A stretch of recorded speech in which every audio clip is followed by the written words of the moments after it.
Next इनाम बुखारी साहब का। तो इनाम बुखारी साहब मुल्तान में मैंगो रिसर्च इंस्टीट्यूट में ये नर्सरी को वो पूरा देख रहे हैं, तो अब इनका लेक्चर है।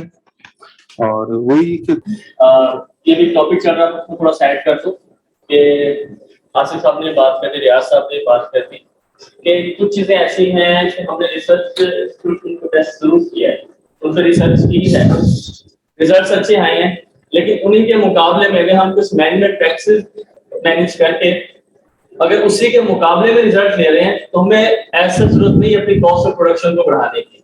तो अगर कुछ इशू हो जाता है, गुठलियां लेट हो जाती हैं, हमारा टाइम थोड़ा सा आगे निकल, जैसे बात हुई कि जुलाई के फर्स्ट वीक में लगा लेनी चाहिए, अगर हम 15 जुलाई या मिड जुलाई थोड़ा सा आगे चले जाते हैं, तो अगर हम उसको पानी में डिप करके रखें कम से कम 48 से 72 घंटे के लिए, तो हम उसके जर्मिनेशन रेट को बढ़ा सकते हैं। उसकी रीजन है कि उसका जो ऊपर जो टैग है ऊपर वो नर्म हो जाती है, और उसके बाद जो उसकी जर्मिनेशन है वो उसमें अच्छा खासा फर्क पड़ जाता है। तो कोशिश करनी चाहिए कि कॉस्ट ऑफ प्रोडक्शन को बढ़ा के जो आउटपुट है उसकी तरफ होता है। तो साथी साहब ने बात शुरू की थी कंपैरिजन से नर्सरी के ट्रेडिशनल और नर्सरी के, उसके बाद इकबाल साहब ने माशाल्लाह मीडिया करवाया, गुठलियां परचेज करवाई, गुठलियां लगवाई, जर्मिनेशन करवाई, बैग्स तैयार करवाए। अब आपका जो पौधा है वो बैग के अंदर शिफ्ट हो चुका है। अब आगे से कहानी और शुरू होती है कि आपने अब ऐसी कौन सी चीजें हैं जो जरूरत है उस पौधे के साथ करने के लिए। ऑलमोस्ट आधे से ज्यादा खर्चा करके हमने जो है वो पौधा शिफ्ट कर दिया बैग्स के अंदर। अब असल चीजें हैं जो कुछ पॉइंट्स हैं जिनकी जरूरत है, जैसे नेपाल साहब को कह रहे हैं कुछ क्रिटिकल है, वो क्रिटिकल जो हम डिस्कस करेंगे उनमें 4 चीजें हैं जो बेसिक हैं। नंबर 1 इरिगेशन, पानी, आबपाशी। नंबर 2 न्यूट्रिशन या खुराक। नंबर 3 प्रोटेक्शन है, उसमें इंसेक्ट प्रोटेक्शन भी है और डिजीज प्रोटेक्शन भी है। आप लोगों से मेरा सवाल है कि ये 4 चीजें लिखी हुई है, आपको क्या लगता है कि 4 में से जो मोस्ट क्रिटिकल जो फैक्टर है जो कि इफेक्ट डालता है प्रोडक्शन में और क्वालिटी में खास तौर पर, वो चाहे फीड हो या नर्सरी हो, वो कौन सा होना चाहिए? पानी। अच्छा, पानी कम लगाना ज्यादा नुकसान है, ज्यादा लगाना? एक चीज ज्यादा है, ज्यादा लगाना ज्यादा नुकसान है। लेकिन आजकल तो यहाँ इशू चल रहा है कि नहरें बंद है, पानी का इशू है। तो एक ऐसा कंट्री जहां पानी की ऑलरेडी शॉर्टेज है, इसका मतलब हम वहां पे ज्यादा पानी लगा के अपने बगावत को दबा रहे हैं। हाँ जी, इसका मतलब यही हो गया ना, एक ऐसा रीजन जहां पानी की कमी है, हमें पानी को सेव करना है, उसी जगह पे हमारी जो नर्सरीज है, हमारी जो बागात है, वो ज्यादा पानी लगाने की वजह से करते हैं। इस चीज को हमें मैनेज करना है। बेसिकली ठीक बात है, जो सबसे मोस्ट क्रिटिकल रीजन है पानी, आबपाशी, और जो उसमें सबसे ज्यादा नुकसान कर दिया है वो है ओवर इरिगेशन या जरूरत से ज्यादा पानी लगाना।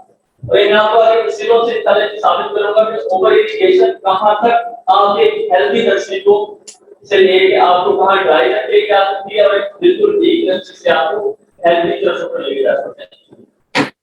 अच्छा, ये स्लाइड आप लोगों ने भी बोली, ये बेसिकली 2 प्लांट्स हैं, उनका कंपैरिजन है। महाल साहब ने बात की थी कुछ चीजें होती है जो प्लांट्स में विजिबल होती है ऊपर, उसके लीफ है, उसका स्टेम है, उसकी जो रंग है वो हमें क्लियर हो रहा होता है।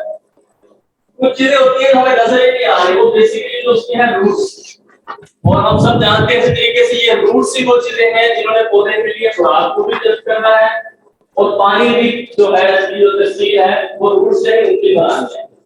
तो हम कह सकते हैं कि जो रूट्स हैं ये पौधे के लिए एक बेस का निर्माण करती है, ये उसकी बेस है। और किसी भी चीज की अगर बेस ठीक होगी, बेस हेल्दी होगी, तो पौधा अल्टीमेटली हेल्दी होगा। अगर रूट्स डैमेज होंगी, रूट्स वीक होंगी, बेस खराब होगी, तो आगे जो पौधा है उस तरीके से वीक होगा। ये स्लाइड है, ये आपने नहीं खोलने, ये पीछे भी कुछ डिस्कस हुई है और ये आगे जाके दोबारा डिस्कस होगी। ये 2 कंपैरिजन है बेसिकली दोनों के प्लांट्स के, आप देख रहे हैं। एक के अंदर ये बेसिकली दोनों जड़ें हैं, दोनों में टैप रूट थी, टैप रूट की जो रूट बात हुई थी रूट ट्रेनिंग की, रूट ट्रेनिंग के बाद ये 2 चीजें निकल आई, एक के अंदर रूट ट्रेनिंग हुई है, एक के अंदर रूट ट्रेनिंग नहीं हुई। हमने अक्सर ये तस्वीरें देखी होंगी पौधों के हालात में फील्ड की नर्सरी के अंदर और इवन के टर्न नर्सरी के अंदर, जहां पर पानी की अगर मैनेजमेंट से थोड़ा सा भी इशू हो, दो चीजें हमारे जहन में हमेशा आती है कि पानी लगाना कितना है और दूसरा पानी कितने वक्फे से लगाना है। लोग अक्सर सवाल पूछते हैं कि पानी हमें कितने वक्फे से लगाना चाहिए या पानी का वक्त क्या होना चाहिए। देखिए ये चीज बिल्कुल वेरी करती है, सीजन वाइज वेरी करती है, पौधे की कंडीशन पे वेरी करती है, पौधे की स्टेज पे वेरी करती है, ग्रोथ के टाइम पे वेरी करती है। मिसाल के तौर पर मैं बात करता हूं कि जब जिस तरह से इकबाल साहब ने बताया कि जुलाई में पत्तियां लगाकर हमने प्लांट्स को जो सीडलिंग है उनको मिड अगस्त तक शिफ्ट कर देना है बैग्स के अंदर। हम सब जानते हैं मिड अगस्त वो टाइम है जहां पर गर्मी जो है वो अपनी पीक पर होगी और पौधा वो है कि अभी उसने अपनी जड़ें नहीं बनाई, बिल्कुल टेंडर है, बल्कि जो उसकी रूट टैप रूट थी हमने वो भी काट दी, रूट ट्रेनिंग के नाम पे हमने वो रूट भी काट दी। अब कंपैरिजन करें कि एक तरफ मौसम जो है उसकी शिद्दत पीक पे है, दूसरी तरफ पौधे के पास ऐसा अभी कोई चीज नहीं है, उसकी जो रूट्स है, तो बेसिकली रूट्स ही वो चीजें हैं जिन्होंने उसको पानी और खुराक देनी है। तो यहाँ पे जो है हमें पानी जो है वो जरा कम दुरानी से मतलब कि 2 से 3 दिन बाद लाजमी लगाना पड़ता है। जैसे जैसे आगे टाइम बढ़ता है, अक्टूबर, नवंबर, दिसंबर, जनवरी, यहाँ तक पौधे के पास एक टाइम स्पैन ले जाता है, उसको वो अपनी ग्रोथ करता है, अपनी जड़ें बनाता है। जो उसकी असल रूट्स हैं, जो फिगर रूट्स होती है जिसको हम आम जुबान में जाला कहते हैं, जड़ों का जो जाला होता है यही वो जाला होता है जिसने खुराक को भी जज्ब करना है, जिसने पानी को भी जज्ब करना है। जो टैप रूट होता है उसका खुराक और पानी से कोई ताल्लुक नहीं होता। जब हम वो टैप रूट काटते हैं तो वहां से सेकेंडरी रूट्स, टर्शियरी रूट्स, उसके ऊपर छोटे-छोटे रूट लेयर्स होते हैं। बेसिकली यही वो चीजें हैं जिन्होंने पानी और खुराक को जज्ब करना है। अक्टूबर, नवंबर, दिसंबर, जनवरी तक वो अपना जो रूट लेयर है वो बना लेता है और दूसरी साइड पे बिल्कुल ऑपोजिट सिचुएशन होती है कि जो मौसम है उसकी शिद्दत है गर्मी वो बिल्कुल कम हो जाती है। तो अब पौधे के पास एक एडवांटेज है, पौधा जो है उसके पास स्ट्रॉन्ग रूट्स हैं लेकिन मौसम जो है उसमें गर्मी नहीं है। तो यहाँ पे हमें ये स्ट्रेटजी कि हमें पानी का जो दौरान है उसको बढ़ा देना चाहिए, ज्यादा अरसे बाद पानी लगाना चाहिए। वो कितना अरसा होता है, वो कैसे है, अगर हम बिल्कुल आम बात करें, हम कह देते हैं कि वो दुरानी है 3 हफ्ते का भी हो सकता है, 21 दिन का, 3 हफ्ते का, 28 दिन का, इवन के एमआरआई एमआरएस में 1 माह 1.5 माह तक भी हम दोबारा कर लेते हैं। लेकिन अगर साइंटिफिकली जाए कैसे पता चलेगा, जो हमारा बैग है उस बैग को हम देखेंगे गर्मियों के अंदर अगर वो 3 से 4 इंच मीडियम उठा के देखेंगे, अगर वो 3 इंच नीचे नमी मौजूद है तो हमें पानी लगाने की जरूरत नहीं है। लेकिन सर्दियों के अंदर क्योंकि पानी की कम जरूरत है, रूट्स उसने बनाए हुए हैं, तो अगर चेक करना है तो हाफ पॉट तक कम से कम 6 से 7 इंच तक हम उसको चेक करेंगे। अगर नमी मौजूद है तो पानी लगाने की जरूरत नहीं है। नर्सरी हो या फील्ड हो, हम अक्सर देखते हैं कि जो ज्यादातर नुकसान होते हैं खासतौर पर नर्सरी के अंदर, जो टनल नर्सरी है, ये जो बढ़ोतरी का टाइम होता है आमतौर पर फरवरी मार्च का। वैसे तो टनल नर्सरी के अंदर हम कवर करके उससे सारा टाइम ग्रोथ ले सकते हैं, लेकिन सर्दियों के अंदर हम इरिगेशन बहुत ज्यादा करते हैं, इतनी प्लांट को जरूरत नहीं होती। पुष्टि करते हैं कि हमने ग्रुप लगाया था, हम ग्रुप यदि हमने चौथे दिन, 5वें दिन या 6वें दिन पानी लाजमी लगाना है, हम चेक नहीं करते कि आया है पौधे को रिक्वायर्ड है उस चीज के नहीं है। जड़ों के अंदर 2 चीजें होती हैं बेसिकली जो उसके लिए चाहिए होती है, एक हवा, दूसरा पानी, और ये दोनों वाजिब मिकदार में हमें चाहिए, बैलेंस्ड होनी चाहिए। जब तक ये दोनों चीजें बैलेंस्ड रहेंगी, रूट्स जो है वो हेल्दी रहेंगी और पौधा जो है वो हेल्दी रहेगा। जैसे ही इनमें से कोई एक चीज ज्यादा एक चीज कम होगी, मिसाल के तौर पर पानी बहुत ज्यादा हो जाता है और हवा जो कम हो जाती है, तो वहां पे जो ऑक्सीजन है या जो गैसेस चाहिए पौधे को वो कम हो जाती है। एक ऐसी सिचुएशन बन जाती है कि अगर मैं मिसाल दूं कि किसी इंसान को हाथ पांव बांध के पानी में फेंक, पौधा जो है वो ग्रोथ नहीं कर सकता और देखते देखते हमें ऊपर से हेल्दी पौधा नजर आ रहा है, हम समझते हैं कि जी माशाल्लाह पौधा बिल्कुल ठीक है। 2 3 4 दिन के अंदर अचानक पत्ते ड्राई होना शुरू हो जाते हैं। वो आगे तस्वीरें सारी मैं आपको दिखाऊंगा। हम समझते हैं कि यार पौधा बिल्कुल ठीक है, शायद इस बीमारी ने हमला कर दिया। एक बहुत ही आम सी टर्म यूज होती है मूसड़ी। हमारे यहाँ ऑलमोस्ट 70 to 80% जो मुश्किलात हैं हम उनको मूसड़ी का नाम देते हैं कि जी ये मूसड़ी आ गई है, हम उस पर धड़ाधड़ फंगिसाइड का स्प्रे करवाते हैं। और अगेन शुरू में जब साथी साहब ने बात की थी, हमने कोशिश ये करनी है, हमें अपने रिसोर्सेज को बचाना है। प्राइस हाई की वजह से डिफरेंट रीजन है, हमने कोशिश करनी है हमें अपने एक लिमिट में रहकर रिसोर्सेज को यूज करके मैक्सिमम आउटपुट मिलता है। ये कुछ एग्जांपल तस्वीरें हैं यहाँ पे। जैसा कि मैंने बात की कि जब पानी बहुत ज्यादा हो जाता है और हवा की वहां पे कमी हो जाती है, तो बेसिकली वहां होता क्या है, वहां रूट रॉटनिंग शुरू हो जाती है, जो जड़ें हैं वो गलना सड़ना शुरू हो जाती है। जब जड़ें गलना सड़ना शुरू होती हैं तो फीडर रूट्स होती है, रूट हेड्स वो खत्म हो जाते हैं और जो टैप रूट है वो रह जाता है। टैप रूट की एक खासियत कह लें या बुराई कह लें कि ये ग्रोथ बहुत तेज करता है। आप उसको काट के देते हैं, बेसिकली काटने का मकसद यही होता है कि ये इसको काटें और इससे आगे जो स्टैंडिंग रूट सीखने वो रूट हेड्स बनाएं।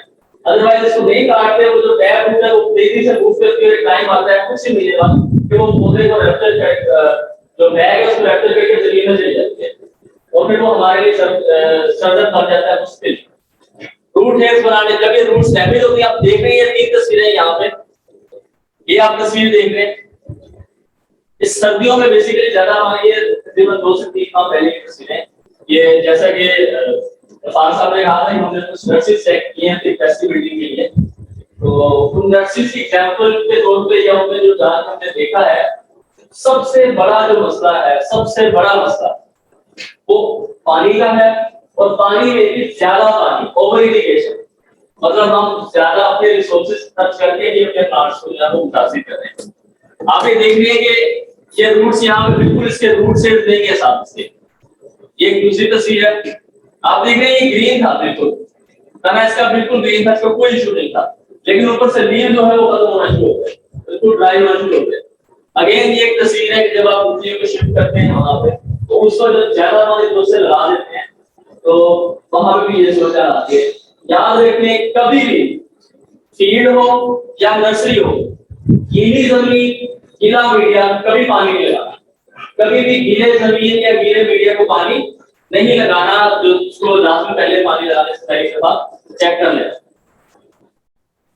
ये कुछ तस्वीरें हैं ओवर इरिगेशन की, इसमें फील्ड की भी तस्वीरें हैं, टनल नर्सरियों की अगर हम गलत तरीके से पानी लगाएंगे ओवर इरिगेशन करेंगे तो उसकी भी तस्वीरें हैं। इकबाल साहब ने बात की थी कि हमारे पास जब हम बैग तैयार करते हैं उसमें सुराख लाजमी करते हैं, कम से कम 20 से 24 सुराख लाजमी करते हैं। पर्पस क्या है, क्यों हम एक्टिव काम करते हैं कि जो ओवर अगर हम ज्यादा पानी लग जाता है तो जो पौधे की जरूरत का पानी है वो यूज कर लेगा, तो एक्स्ट्रा पानी है, एक्स्ट्रा वाटर है, वो सुराखों के जरिए ड्रेन आउट हो जाएगा। बेसिकली ये जो सुराख है ये पौधे के लिए ड्रेनेज का काम करते हैं। तो जमीनी नर्सरी में भी जब जमीन लेवल नहीं होती तो वहां पे ये पानी आप देख रहे हैं, ये पानी खड़ा रहता है अक्सर। जब पानी खड़ा रहता है तो पौधे जो है वो ग्रोथ नहीं करते। आगे जाके मैं आपको 2-3 तस्वीरें दिखाऊंगा सेम टाइम पे लगी हुई नर्सरी डिफरेंट कंडीशंस के अंदर और उनका जो रिस्पांस है वो क्या है। ये मुख्तलिफ सिम्टम्स हैं जो हम देखते हैं, हम समझते हैं कि बीमारी आ गई है, हम स्प्रे करना शुरू कर देते हैं। बेसिकली वो जो रीजन होती है वो होती है सारा ओवर इरिगेशन की रीजन होती है। आम की नर्सरी के अंदर अगर हम बहुत ज्यादा कोई ब्लेंडर ना करें, बहुत ज्यादा अगर इसको ना करें तो इतनी बीमारियां नहीं आती इसके अंदर। ये जो सेरस आते हैं ये डिसऑर्डर्स है, उससे में सबसे बड़ा जो मसला है वो ओवर इरिगेशन का है।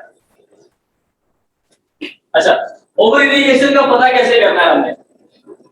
एक तरीका मैंने आपको बता दिया कि एक बिल्कुल नॉर्मल तरीका है कि अगर कोई हमारे पास चीज नहीं है तो हम गर्मियों के अंदर तकरीबन 3 से 4 इंच मीडिया चेक करते हैं और सर्दियों के अंदर जरूरत कम होती है तो हम तकरीबन हाफ वाटर उसको ले जाते हैं। इसके अलावा मार्केट के अंदर मुख्तलिफ मॉइस्चर मीटर्स अवेलेबल है। इन मॉइस्चर मीटर्स की जो कीमत है वो 1200 से शुरू होकर 22 लाख तक जाती है। तो कुछ सीड के होते हैं, नर्सरीज के होते हैं। यहाँ एक मॉइस्चर मीटर की आपको चीज बेसिकली 2,500 से 3,000 का मॉइस्चर मीटर है और हमने भी इसको यूज किया है। तो हम अगर कोई ऐसा जो लोग कोशिश करते हैं कि हमें वो चीज मिले जो हमें थोड़ी नॉर्मल पैसों में मिल जाए और इसका फायदा भी हो। ये मॉइस्चर मीटर है, ये तकरीबन 2,500 से 3,000 इसका आप लोग ले सकते हैं। मकसद ये है कि हम पता हो जाए कि पानी या मॉइस्चर कंटेंट कितने हैं और हमने ये टेस्ट किए जो मुख्य नट्स का आपको बताई है कि वो मुख्य पंजाब में मुख्य लोगों में है 5 में से उनको हम कहते हैं 90% प्लांट्स में जो है जो कंडीशन निकली है वो ये वेट प्लस निकली है। मतलब एक होता है वेट वेट से भी आगे की कंडीशन है वेट प्लस, इसकी भी कंडीशन होती है ड्राई से ड्राई प्लस से ड्राई नॉर्मल वेट और वेट प्लस, और इस वेट प्लस की वजह से जो इश्यूज आते हैं वो फिर ये आप देख रहे हैं। हम लोग इसको पिछले आपको हम लोग समझते हैं शायद ये कोई भूसड़ी का इशू है, या अगर कोई ऐसा मालूम का अदरवाइज लोग ज्यादा जानते हैं, लेकिन मालूम का किसी भाव की वजह से तो लगता है कि ये किसी कीड़े का होता है, वो इंसेक्टिसाइड का स्प्रे के बाद मतलब कि हम अपने रिसोर्स को बेस कर रहे हैं, लेकिन प्लांट फिर भी जो है वो ड्राई होता है। उसकी रीजन ये है कि हम उसका एक्चुअल टारगेट है जो उसका काज है उसको टारगेट नहीं कर रहे।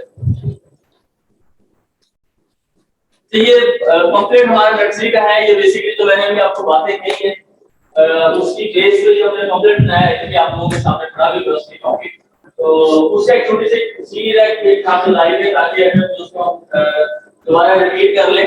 आप देख रहे हैं कि जैसे कि मैंने आपको बताया था कि जब हम जुलाई अगस्त में पौधे लगाते हैं तो अभी उसके साथ रूट्स नहीं बनी होती, रूट जो है उसकी टैप रूट जो वो काट देते हैं, तो हमें जो है फ्रीक्वेंटली जो इरिगेशन है 3 से 5 दिन के बाद लाजमी करना पड़ता है। टेंपरेचर बढ़ जाए तो 3 से 2 दिन तक की आ सकती है, लेकिन अच्छा होगा उसका पहले मॉइस्चर लेवल चेक कर लें। इसी तरीके से हम आगे आते हैं, हम दिसंबर जनवरी में आते हैं तो यही जो ड्यूरेशन है वो तकरीबन 20 से 25 दिन तक भी चला जाता है, और अगर मैं वैसे आगे जाके हमने 1.5 महीने तक की इरिगेशन को रोक के रखा हुआ है, तो उसका हमें फायदा ही हुआ है और नुकसान भी हुआ। और इरिगेशन को बेसिकली रोकती थी, वो चेक करके रोकती थी, उसकी वजह ये है कि हम इसी को फार्मूला बनाने के लिए सर्दियों के अंदर दिसंबर जनवरी के अंदर हमने 1.5 महीना उसका रोकना ही है। उसके बाद अगेन जब ये अप्रैल मई जून आता है तो फिर ड्यूरेशन कम हो जाता है, और अगर बहुत ज्यादा गर्मी जिस तरह से मिसाल के तौर पर ये लास्ट में मार्च के आखिर में अप्रैल का कुछ साथ मई के शुरू में इस तरह की स्थिति आई है, तो पानी की ज्यादा जरूरत है उसके लिए तो इससे भी उसको चेक करके इरिगेट करने की जरूरत होती है। और सेकंड सर जो प्लस के साथ फाइंड कर रहे हैं कि हम लोग अपना नेट है उसको भी हम कोशिश करते हैं कि अगर कोई हीटर उतनी ज्यादा थी तो जो हवा भी है उसका टेंपरेचर जो है वो कम हो जाए। तो ये मुख्य मैनेजमेंट स्ट्रेटजीज हैं कि जिस तरीके से हम प्लांट्स हैं ये छोटे, ये भी 1 साल के भी नहीं हुए, इस मई जून तक 1 साल के भी नहीं हुए, तो इसको मैनेज करने के लिए हमें उसकी सारी चीजें अप्लाई करनी है। ये 2 तस्वीरें आपके पास same order same nursery, difference क्या है, एक पिछले साल की है एक इस साल की है। ये यहीं पे जहानिया की नर्सरी है, ये 5 मिनट से हम फैसिलिटी कर रहे हैं। जो आप पहली तस्वीर देख रहे हैं ये लास्ट ईयर की नर्सरी है, ये आप बैग्स देख रहे हैं, बैग्स के अंदर गलती क्या है कि बैग्स के अंदर सुराख नहीं थे, सुराख ना होने की वजह से पानी का ड्रेनेज सही था, सोने पे सुहागा उसमें सीम की शादी की साथ की, इसकी वजह से जो भी पानी लग रहा था वो कहीं पे खड़ा था, पानी का ड्रेनेज बिल्कुल नहीं हुआ, रूट रॉटनी क्लास हुई, पहले फतेह का वो उसके बाद जो है ये आ रहा है। लेकिन कुछ दिक्कत ये थी कि उस साल जो प्लांट थे वो कम थे। सेकेंडली इस साल ये आप देख रहे हैं टनल भी बड़ी है उनकी, तकरीबन 2 से 3 टनल का आगे भी तस्वीरें आएंगी, और प्लांट्स की हेल्थ भी आपके सामने है, सुराख किए हुए हैं, ड्रेनेज का जो सिस्टम है वो रखा हुआ है, कभी भी गीले जमीन गीले मिट्टी को पानी नहीं निकालना और रूट से अंदर पानी को नहीं निकालना। न्यूट्रिशन की अगर हम बात करें खुराक की, तो टनल नर्सरी के अंदर 2 तरीके होते हैं खुराक अप्लाई करने के। नंबर 1 हम डायरेक्ट पॉट्स के अंदर अप्लाई करते हैं, मिक्सचर बना लेते हैं उसका पॉट्स के अंदर अप्लाई करते हैं हर सिंगल पॉट के अंदर। दूसरा होता है फोलियर एप्लीकेशन, फोलियर एप्लीकेशन तो लोग ज्यादातर फोलियर एप्लीकेशन तरफ जाते हैं, जो पॉट्स के अंदर अप्लाई करने का काम है वो थोड़ा हेक्टिक काम है, लेकिन वो भी बहुत जरूरी है उस टाइम पे जब अभी पौधा छोटा है या शुरू से उसके होते हैं। एक और चीज याद रखें कि जब हमने रूट काट दिए टैप को तो पहले 10 से 15 दिन उसको किसी तरह की खुराक की जरूरत नहीं, हमें कोई जरूरत नहीं है उसको खुराक डालने की, उसको कोई एक्स्ट्रा डोज फोलियर स्प्रे करने की, तो उसकी जड़ें भी नहीं है, यहाँ पे हम जो भी चीज डालेंगे वो टोटल वेस्टेज होगा। हमने बात की थी बाल साहब ने जो पौधा शिफ्ट करना है वो उंगली के साथ करना है, उंगली के साथ हम वो शिफ्ट करेंगे तो कुदरत ने ये ताकत रखी है उसके अंदर कि वो जो उसके अंदर फूड रिजर्व है वो तकरीबन 10 से 15 दिन उसको फूड दे सकता है, उसको खुराक दे सकता है। तो इस 10 से 15 दिन के अंदर जो हमारे पास ऑलरेडी रिजर्व है कुदरत की तरफ से हमें कोई जरूरत नहीं है अपने रिसोर्स की लिस्ट करने, और वो रिसोर्सेज जो काम भी नहीं आएंगे। जब हम ये पौधे लगाते हैं तो ये पौधे कुछ तकरीबन 2 दिन के बाद जब इनको पानी लगा लगता है तो ये थोड़े टेढ़े हो जाते हैं, लेकिन जैसे ही 10 से 15 दिन गुजरते हैं पौधे स्टेबल होते हैं, उनका रूट सिस्टम बढ़ना शुरू होता है, पौधे बिल्कुल इरेक्ट हो जाते हैं, सील होते हैं। और यही वो टाइम है जब उसके बाद हमें उसकी खाद की भी जरूरत है, उतना पे हमें जरूरत एप्लीकेशन करनी है पौधे उसकी भी जरूरत है। खाद की अगर बात करें तो बेसिकली तो 3 एसेंशियल न्यूट्रिएंट्स हैं, नाइट्रोजन, फास्फोरस, पोटेशियम। ये हर सूरत में चाहिए पौधे। तो प्लस फैक्टर है वो है उसके साथ जो ट्रेस एलिमेंट्स हैं या माइक्रो न्यूट्रिएंट्स हैं। एनपीके क्यों जरूरी है? अक्सर आप लोग हमें से जानते हैं कि नाइट्रोजन जो है वो वेजिटेटिव ग्रोथ है, उसके लिए बहुत जरूरी है। नर्सरी का टोटल जो काम वेजिटेटिव ग्रोथ है या फ्रूट्स की चाहिए, बल्कि इवन मालूम है अगर ये प्लांट्स निकाल लेते हैं काटने के बाद और फ्रूट सेट जो है ना उसमें छोड़ देते हैं, तो हमारा अभी बेसिक काम है पौधे की बेस बनाने के, पौधे की हेल्थ के। नाइट्रोजन जो है वो उसकी वेजिटेटिव ग्रोथ में मतलब उसकी जो नबाताती बढ़ोतरी है, पत्ते, उनका रंग, उनका साइज, तने का रंग, तने की बढ़ोतरी, इन चीजों पे गौर करना है। फास्फोरस जो है उसने बेसिकली उसकी जो जड़ें हैं उस पे वर्क करना है, उसकी जड़ों को मजबूत बनाना है। जड़ों को मजबूत करने के लिए 3 चीजें यूज करते हैं हम लोग, 3 स्ट्रेटजीज अपनाते हैं। ये चीजें ये बड़ा क्रिटिकल पॉइंट्स है। 3 चीजें जो है इनमें तीनों में नंबर 1 टैप रूट को काटना timely, number 2 limited irrigation, optimum irrigation, या आसान अल्फाज है ज्यादा पानी नहीं लगाना, जितना जरूरत के मुताबिक है उतना ही पानी लगाना ताकि उसके लिए ज्यादा ऐसी कंडीशन ना हो कि वो रूट रॉट नहीं कर जाए। और थर्ड वन फास्फोरस खाद का इस्तेमाल। ये 3 चीजें जो है ये जो पौधे की जड़ें हैं इनको मजबूत करती हैं, और जैसा कि मैंने पहले कहा है कि जो पौधे की जड़ें हैं वो उसकी बेस है, बुनियाद है। जब पौधे की बुनियाद बेहतर होगी तो पौधा अल्टीमेटली जो वो हेल्दी होगा। सॉल्यूशन बनाना कैसे है पॉट के अंदर? मैं एक छोटी सी एग्जांपल देता हूं कि हर पॉट को एक दफा की एप्लीकेशन में 5 ग्राम एनपीके चाहिए होती है। हमने कोशिश करनी है, हमने अक्टूबर या नवंबर तक कोशिश करें, अक्टूबर तक 15 नवंबर तक ये एप्लीकेशन इसको 2 दफा पॉट में अप्लाई कर देनी है। मतलब कि अक्टूबर या नवंबर तक हमें हर पौधे को 10 ग्राम जो है वो एनपीके पॉट से सॉल्यूशन बना के डाल देंगे। हर पौधे को 5 ग्राम जो पॉट है उसके हिसाब से। अब बात का क्वेश्चन ये आती है कि ये सॉल्यूशन कैसे बनाना है। सॉल्यूशन बनाने में थोड़ी मुश्किल होती है, उसका बिल्कुल छोटा आसान सा झटका सा तरीका ये है जो हम यूज कर रहे हैं लेबर की आसानी के लिए। ये जो टब है हमारा पानी का टब होता है, उस पे आप मार्किंग कर लें कि 25 लीटर पानी आता है। 25 लीटर पानी के अंदर 250 ग्राम जो सॉल्यूशन है उसका एनपीके का, वो यहाँ पे हम 100 यूज करते हैं एनपीके का, उसका पाउडर फॉर्म में होता है, हर बिंदु रहता है। 250 ग्राम एनपीके 25 लीटर पानी में मिला के वो सॉल्यूशन बन जाता है। अब हर पौधे को हम हाफ लीटर पानी या 500 ml हम वो पानी डालते हैं। इस तरीके से 50 प्लांट्स को 5 ग्राम के हिसाब से जो एप्लीकेशन होता है। मैं दोबारा रिपीट कर देता हूँ, 25 लीटर पानी के अंदर 250 ग्राम एनपीके के सॉल्ट डाल के उसको मिक्स करके 50 प्लांट्स के लिए हाफ लीटर के हिसाब से ग्रोथ हो जाता है। दूसरी जो चीज है जो मैंने कहा प्लस फैक्टर, ऐसे तो एनपीके जो केसों आप यूज कर रहे हैं इसके अंदर ऑलरेडी जो ट्रेस एलिमेंट्स होते हैं जिंक वगैरह, कॉम वगैरह, और हम जो फैक्टर यूज कर रहे हैं उसमें डिफरेंट केमिकल मार्केट में अवेलेबल है। उसमें हम यूज करते हैं कमाल 26 के नाम से है। इसमें मुख्तलिफ ट्रेस एलिमेंट्स हैं, बेसिकली कैल्शियम है, पोटेशियम है। जो पोटेशियम का मैंने बता दिया था आपको, फास्फोरस जड़ों को मजबूत करता है। पोटेशियम है ये पौधे की पौधे मुदाफियत को बढ़ाता है कि जो उसकी तरसील है पानी की और खुराक की उसको ये बेहतर बनाता है। ये 3 मैंने आपको पहले बताया था कि मैं आपको 3 नर्सरी सिखाऊंगा। सेम टाइम ये इसी साल की मतलब लास्ट से लगी थी और ये इस साल की नर्सरी है। 3 जगहों पे मुख्तलिफ नर्सरी है। ये जगहों के नाम मैंने बताऊंगा कि उसमें होने शुरू होते हैं। एक नर्सरी तो ओपन फील्ड के अंदर लगी है। इसकी एक नर्सरी में आपको पहले दिखाई दी जमीन लेवल नहीं, पानी खड़ा रहता है, जिसकी वजह से ग्रोथ पौधे नहीं कर पाते। ये तकरीबन 1 फीट या इससे ज्यादा के पौधे नहीं है। और ये पौधे आई डोंट नो कब जाकर 1.5 साल बाद, 2 साल बाद, 2.5 साल बाद जाके कर। दूसरी चीज, इनको कोई प्रोटेक्शन नहीं है एनवायरनमेंट से। जिस तरह इंसानों पे लास्ट टाइम अभी कुछ 1 माह पहले 1.5 माह पहले कीट वेव आई है, सारे वाले टैप सर्दियां आती हैं उस पे डैमेज होते हैं, कोई प्रोटेक्शन नहीं है। प्रोटेक्शन तो यहाँ सब बात करेंगे ज्यादा। दूसरी ये नर्सरी है, बिल्कुल पॉटेड नर्सरी है, लेकिन आप इसमें प्लांट्स के हालात देख रहे हैं। इसमें इशू ये था कि जो मीडिया है, जो एक बात हमने बात की थी, हमने मीडिया बनाया बाय वॉल्यूम, के पास है। अगर हमने 100 उसकी डाली बनानी है तो 50 की, 30 डाली हल्दी और 5 डाली कोकोनट की।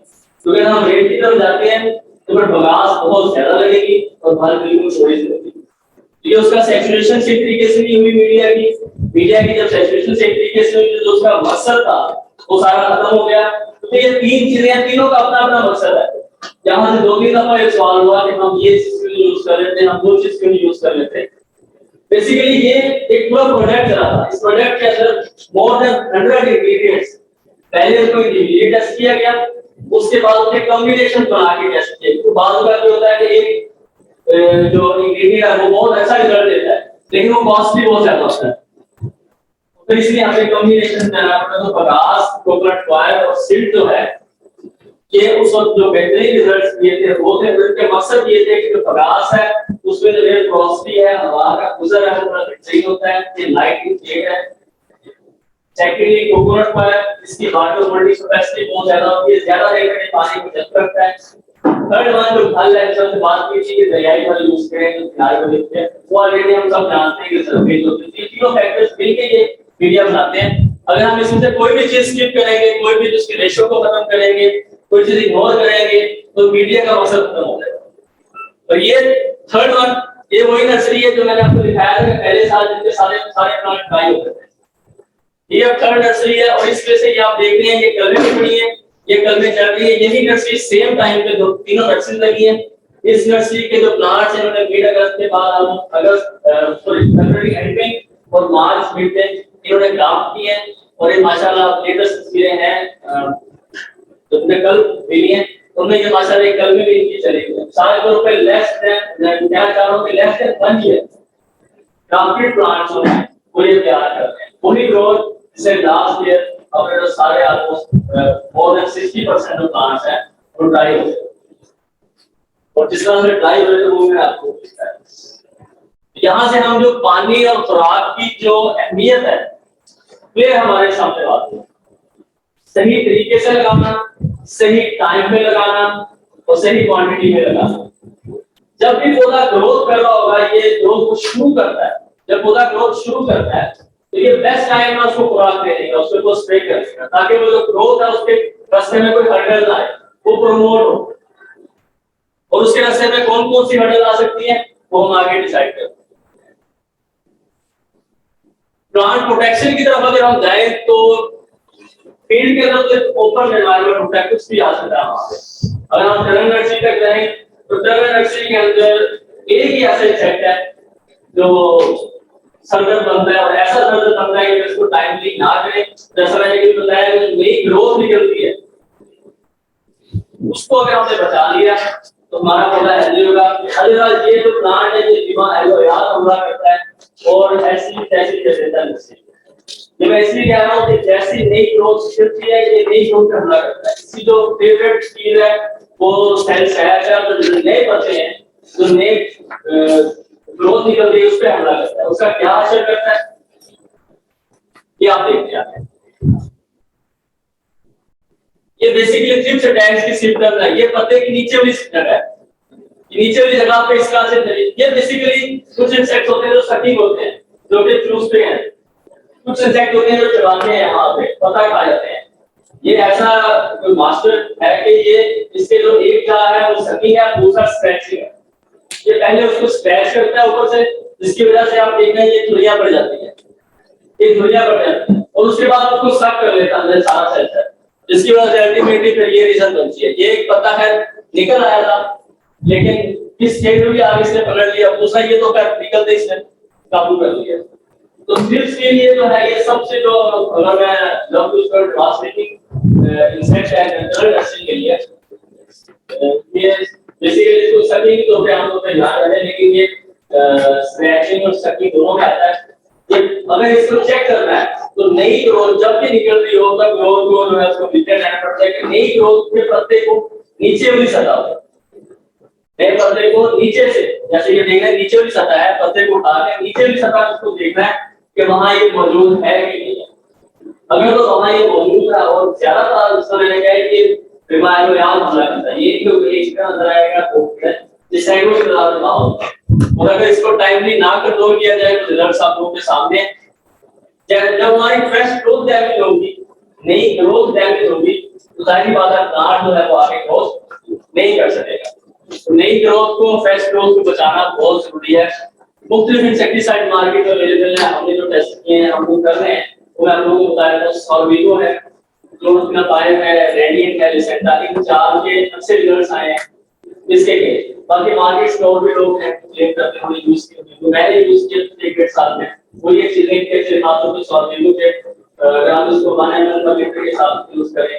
रेडिएंट जो है ये 0.3 ml पर लीटर के साथ कम यूज होते हैं, कॉस्टली है, और इसी तरीके से दूसरी, लेकिन टाइम नहीं करना चाहिए। अगर एक स्प्रे से इसका इफेक्ट नहीं पड़ा, आपने इसको दोबारा कर लिया तो उसको लास्ट भी चेक करें क्या होता है।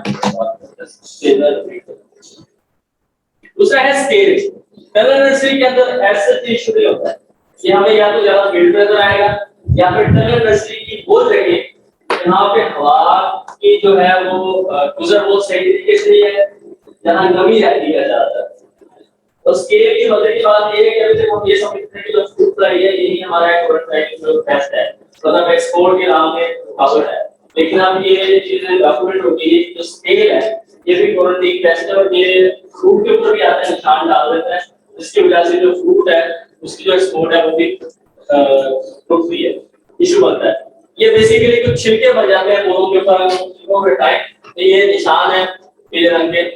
टनल नर्सरी के अंदर अगर मैंने आपको पहले बताया ऐसी जगह जहां हवा का गुजर हो, प्रॉपर स्पेसिंग की बात की थी बाल साहब ने शुरू में, वो स्पेसिंग का मकसद ये था कि हवा का गुजर है रोशनी की सनलाइट पेनिट्रेशन। सनलाइट पेनिट्रेशन जो है, अगर पानी के बाद हम दूसरी बात दूसरा फैक्टर देखें तो सनलाइट पेनिट्रेशन, क्योंकि यही वो सनलाइट पेनिट्रेशन है जिससे पौधे की बढ़ोतरी, फोटोसिंथेसिस उसको बढ़ाना है। दूसरा स्टेम गिल्ड, जो तने की मोटाई है जिसकी वजह से हम फरवरी मार्च में करने के काबिल होते हैं, वो काम होता है। ऐसी जगह जहां पे हवा का गुजर हो, प्रॉपर स्पेसिंग हो, नमी ना हो, वहां ये इशू नहीं होगा। अगर ये इशू हो जाता है तो सर काम का इसमें हम कर सकते हैं 2 ml पर लीटर के साथ।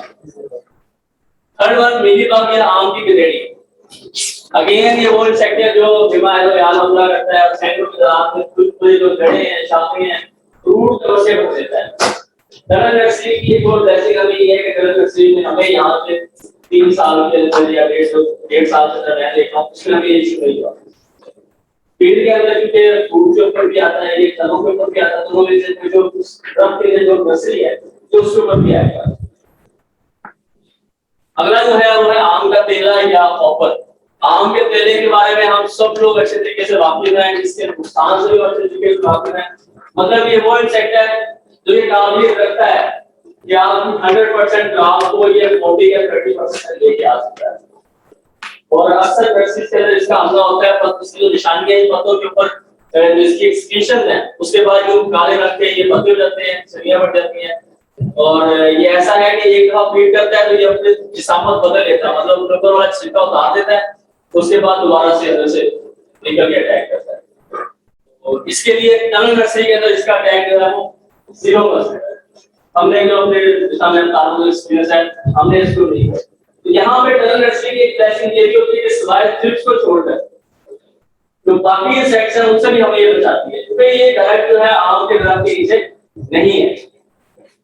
जब आम का दरख्त, और ये ऑफर जो है ये मोनोफेगस है, आम का जो ऑफर है मैंगो ऑफर, मोनोफेगस से मुराद ये है कि आम का जो तेला है उसको सिर्फ आम के पौधे पर ही फीड करना है। जब टनल पौधों की नर्सरी के अंदर आपके ऊपर टनल होगी, ये कोई आम का पौधा नहीं है तो जाहिर बात है वहां पे आम के तेले का स्वाद नहीं बनता। इसके अगर कहीं अटैक है तो उसके लिए क्लोथिनाडिक या डाइनिट्रोफुरान का जो स्प्रे है वो सजेस्ट करते हैं। अब बारी आ जाती है डिसीजेस की।